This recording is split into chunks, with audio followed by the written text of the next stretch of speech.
स्वागत है। आज हम बात कर रहे हैं रॉबिन शर्मा की किताब who will cry when you die पर। अब देखिए, नाम सुनकर शायद थोड़ा सीरियस लगे। हाँ, लग सकता है, पर असल में ये सवाल ना एक तरह की प्रेरणा है, एक चुनौती कि हम अपनी जिंदगी को और बेहतर कैसे बना सकते हैं। बिल्कुल। और किताब खुद भी कोई भारी भरकम फिलॉसफी नहीं है। नहीं, बिल्कुल नहीं। ये तो 101 छोटे छोटे बड़े काम के पाठों का संग्रह है, रोजमर्रा की जिंदगी के लिए। सही। हमारे पास इसका एक अच्छा सारांश है, तो आज कोशिश रहेगी कि इसमें से जो सबसे खास बातें हैं, जो गहरी सीख है, उसे सामने लाया जाए। हाँ, बिल्कुल। चलिए फिर इसके मुख्य विचारों को समझते हैं। तो पहली और शायद सबसे जरूरी बात जो किताब करती है वो है अपनी अंदरूनी दुनिया, मतलब अपने मन को साधना। हाँ, इसमें सबसे पहले आता है अपनी कॉलिंग खोजना। कॉलिंग मतलब जीवन का उद्देश्य। वो क्या चीज है जो हमें सुबह उठने पर मजबूर करे, है ना? बिल्कुल वही, वो काम जिससे लगे कि हाँ, जीवन का कोई मतलब है।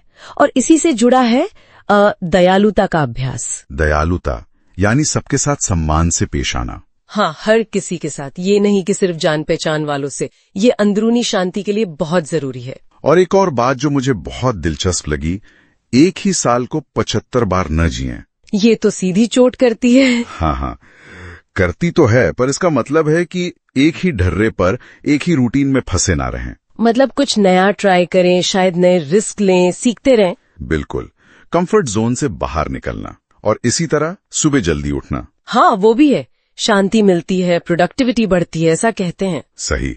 और जर्नलिंग करना, अपने विचार लिखना, भावनाओं को समझना, ये सब खुद को जानने के तरीके हैं। और माफी, क्षमा करना, ये भी इसी का हिस्सा है। हाँ, क्योंकि देखिए, कड़वाहट या गुस्सा हम सबसे ज्यादा खुद को ही नुकसान पहुंचाता है, तो माफ करना सीखना भी जरूरी है। और शालीनता से ना कहना सीखना, यह आजकल बहुत मुश्किल लगता है। हाँ, पर अपने समय और एनर्जी को बचाने के लिए ये बहुत जरूरी है।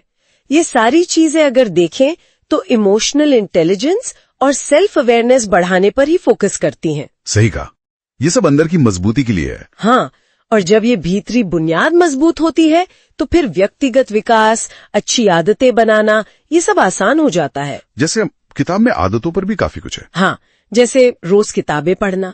वो एक लाइन है ना किताब में, साधारण लोगों के पास बड़े टीवी होते हैं, असाधारण लोगों के पास बड़ी लाइब्रेरी। अरे वाह, ये तो याद रखने वाली बात है। बिल्कुल। फिर आता है दैनिक दिनचर्या बनाना, डेली रूटीन।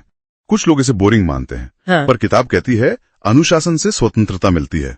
ये थोड़ा अजीब नहीं लग सकता है, पर सोचिए, जब रूटीन होता है तो दिमाग फालतू चीजों में नहीं उलझता, फोकस बना रहता है। अच्छा, ये बात तो है। और फिर वो काम करना जिनसे डर लगता है। उफ, ये क्यों? क्योंकि डर अक्सर वहीं होता है जहां ग्रोथ का मौका होता है।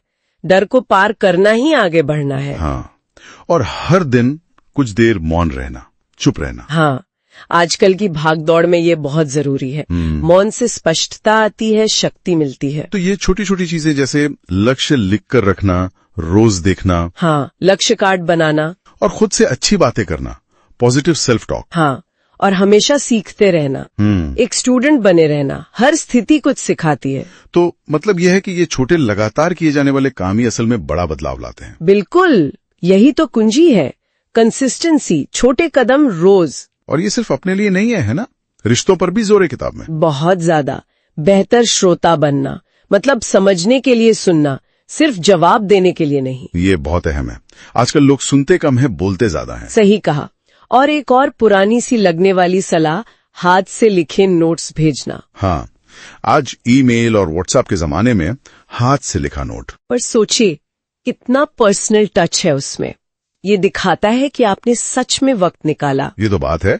और सबसे सकारात्मक व्यक्ति बनना, अपनी एनर्जी से दूसरों को प्रभावित करना। हाँ, पॉजिटिविटी संक्रामक होती है। माता पिता के साथ अच्छा व्यवहार करना, रोज दयालुता के छोटे छोटे काम करना, जैसे एक मुस्कान, किसी की तारीफ कर देना। हाँ, या किसी अजनबी की छोटी सी मदद कर देना, ये सब गहरे सच्चे रिश्ते बनाने के तरीके हैं। तो अंदरूनी शांति, फिर आदतें, फिर रिश्ते, और इसके बाद किताब बात करती है विरासत और उद्देश्य की। हाँ, लेगेसी, जैसे ऐसे जीना जैसे आज ही आखिरी दिन हो। मतलब प्यार जताना, माफ करना, अपने सपने, इन्हें टालना नहीं। बिल्कुल। और सिर्फ पैसे के पीछे नहीं भागना, बल्कि यादें बनाना, अनुभव इकट्ठे करना। क्योंकि अनुभव हमें ज्यादा अमीर बनाते हैं बैंक बैलेंस से भी ज्यादा। सही कहा।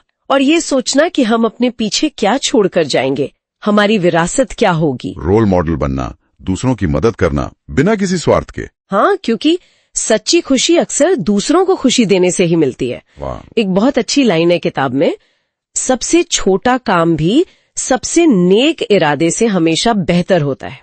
वाह, मतलब एक्शन लेना जरूरी है, सिर्फ सोचना नहीं। बिल्कुल। ये सफलता को आपकी सैलरी से नहीं, आपके असर से मापता है। काम को लेकर भी यही नजरिया है, या तो उससे प्यार करो या छोड़ दो। और जो करो उसमें बेस्ट बनो, विश्व स्तरीय। हाँ, शिकायत मत करो, एक्शन लो, ज्यादा जोखिम उठाओ। ठीक है, तो अगर पूरी किताब को समेटें तो इसकी खूबियां क्या हैं और शायद कमियां क्या हो सकती हैं? देखिए, खूबी तो इसकी सादगी है।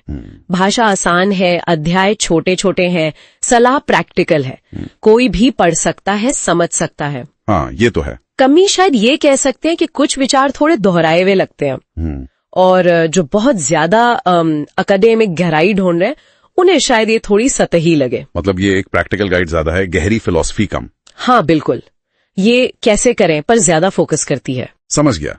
तो कुल मिलाकर रॉबिन शर्मा की who will cry when you die हमें सिखाती है कि इरादे से जिएं, दयालु बने, लगातार सीखते रहें, मात करना सीखें। और इस बात पर ध्यान दें कि हम दुनिया पर क्या असर छोड़ रहे हैं, सिर्फ पैसा कमाने पर नहीं, अपनी विरासत पर फोकस करें। और किताब का शीर्षक वो आखिर में हमें सोचने पर मजबूर करता है कि हम असल में जी कैसे रहें। हाँ, हमारे जाने के बाद लोग हमें कैसे याद रखेंगे? क्या कोई सच में हमारे जाने पर रोएगा? तो यहाँ एक विचार है सबके सोचने के लिए। आज हम ऐसा कौन सा एक छोटा सा कदम उठा सकते हैं जो हमें एक ज्यादा सार्थक जीवन और एक अच्छी विरासत बनाने की तरफ ले जाए?